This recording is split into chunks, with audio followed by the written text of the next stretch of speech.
We believe that the evidence shows that crimes against humanity and war crimes have been committed against the Kachin people, that crimes against humanity and genocide have been committed against the Rohingya, that international crimes amounting to crimes against humanity have been committed against Myanmar Muslims, and that all three groups have also been the victim of serious violations of human rights.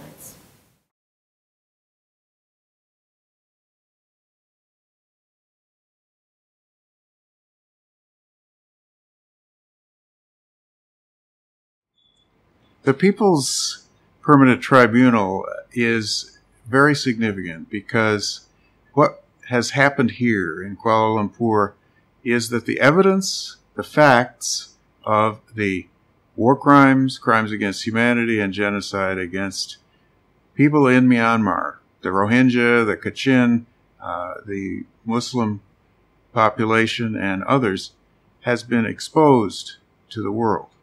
And it's been exposed in very specific terms. So specific that the tribunal has been able to make judgments that are very legally significant. For one thing, they have not used the terrible term ethnic cleansing, a term that was invented by Slobodan Milosevic and which is nothing but a euphemism for forced displacement and genocide. This tribunal has used the right words.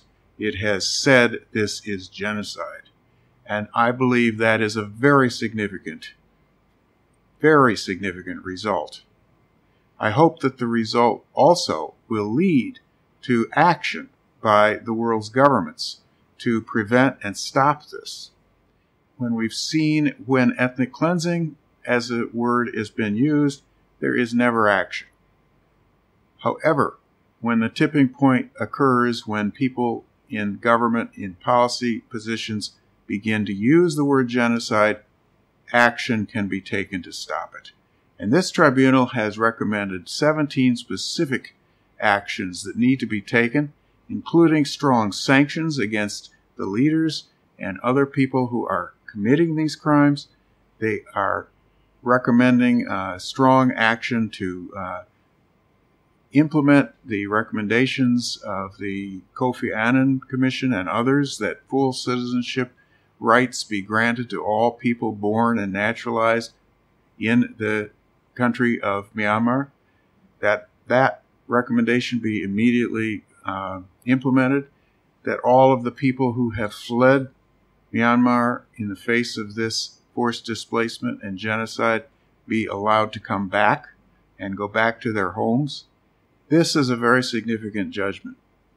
As the person who made possible, perhaps with a lot of others, the construction of the Cambodian tribunal, I have learned that although sometimes justice takes a long time, justice does eventually occur.